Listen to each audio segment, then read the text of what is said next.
So I wanted to talk a little bit about what I'm going through and what's in my head today. So these are tough talks, and I get this from Claire, my Claire. And I say my Claire because I really did love her like that. Like, she was part of me.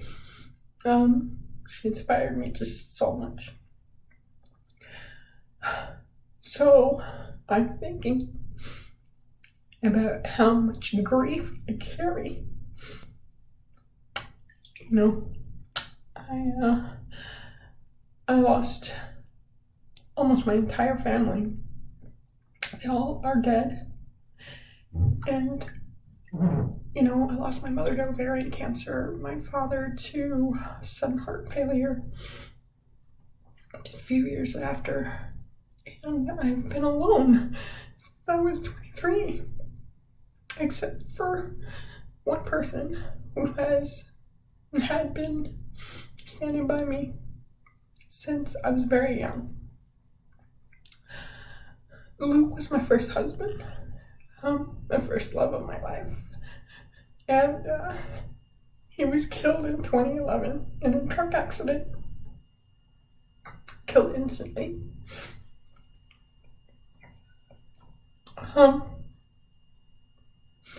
And I'd been pretty much in love with him since I was 14, and he was my warrior. He was my carrier, my caregiver, my everything, you know. Luke saw me through the best years of CF, not even the hardest ones that I'm going through now at 44, because they've gotten a lot harder. But he saw me go through all that and go through the decline of that.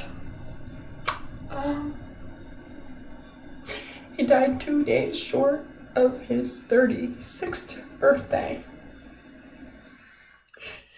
And never in my life did I think that I would be burying my husband. I just remember I was so mad at the funeral because I always thought I would never have to feel that pain. I will never have to, you know, it's like one thing that I thought about was like, thank God, like, you know, I have this thing that's terminal that, you know, I'll never have to worry about burying my husband. And as it turns out, I did, and I was so mad because I was like, CF should have taken me first. We were prepared for me to go. I mean, not really. It wasn't like he was like steadfast. I'm pretty sure he would have. It wouldn't have been good to just say, I had something that Luke didn't, and that was faith. I'm steadfast Christian, and I really do believe in God very much so. So I think that's what's held me through. But I mean, from the time I was 5 when I lost my brothers, to the time that I was only 17 when I lost my mom, and I was 23 when I lost my dad. And I thought, I mean, you've thrown every possible thing you could throw at me. You've thrown at me. And I never thought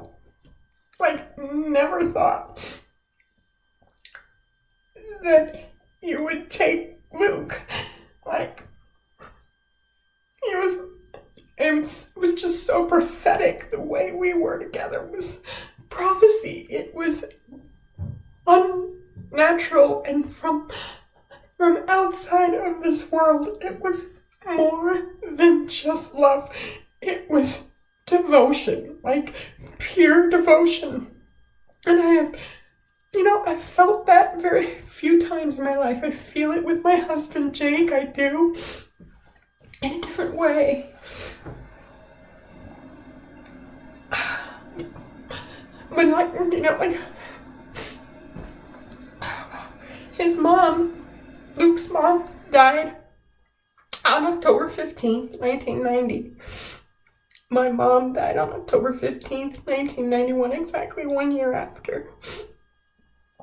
And I didn't know when my mom was so sick. My dad was caring for her. They had been divorced. Like, I think, like, the loss of everything really just killed their marriage, which is common. I think that happens a lot. But they still loved each other. Like, my dad really still loved her. He took care of her, and she was diagnosed and dead in 6 months. And I just remember I would sneak out at night and go, because Luke lived about 4 houses down from me, and I would go and see Luke. And he would play the guitar for me because he was an amazing guitar player. And he would play the guitar for me. And he would ask me to sing. And singing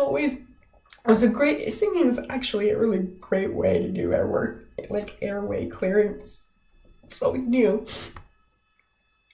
And we would get high. You know, he made the most incredible pop brownies I've ever had in my entire life, like, for real. And we would get high, and we would just sit there, and we would just lay there. Sometimes we'd go out onto his balcony, and we would, he'd take a blanket, and we'd lay the blanket down and just sit and just look at the stars. It was just, like, cosmic. The way we loved each other was otherworldly. We were just children. And then his dad got sick. My dad died December 12th, 1997. And his dad had already been pretty sick. His dad was diagnosed with prostate cancer, so I helped take care of Pete with Luke. And then Pete died on December 12th, 2001, like on the same day, a few years later. Like, we're just cosmically bound that way. And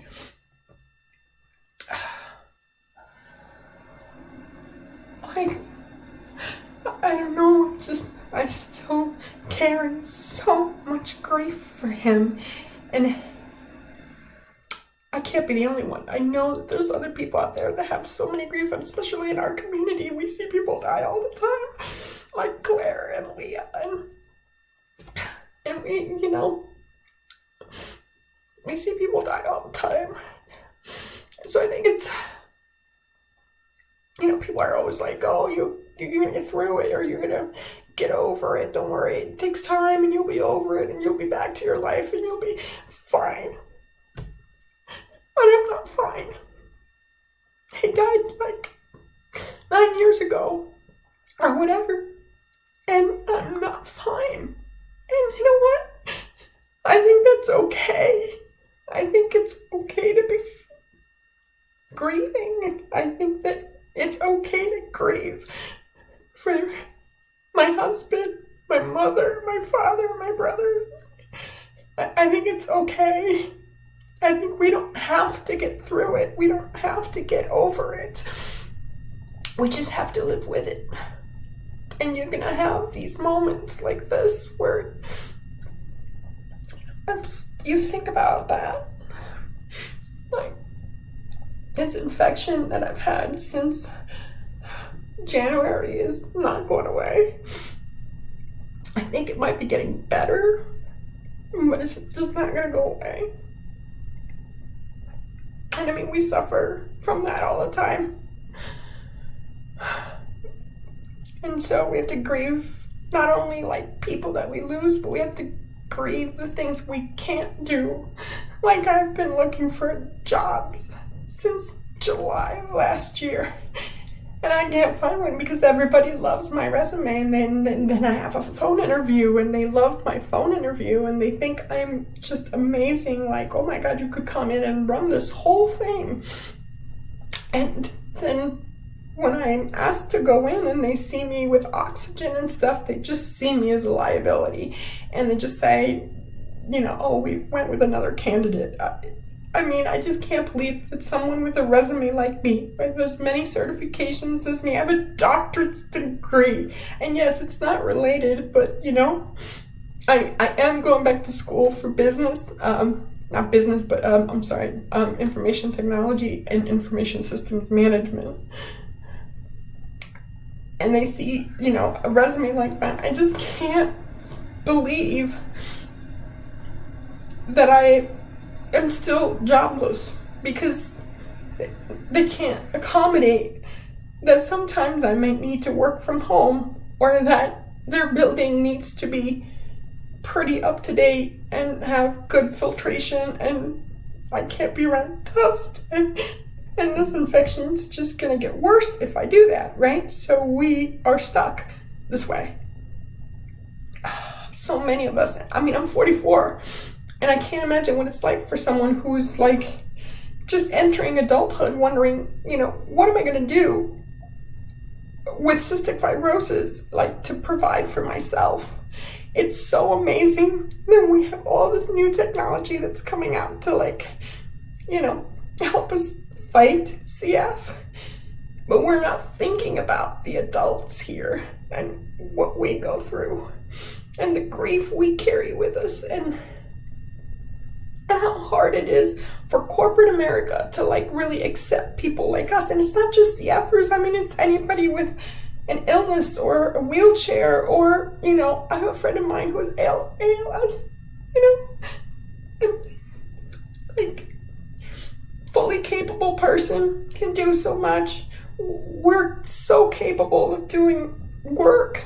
Why are we being forced to take SSI? That's just a drain on the government. Like, we need to change corporate America. Corporate America needs to see us in a different way. They just do. Wow, I went off on a tangent. But anyways, that's my day today.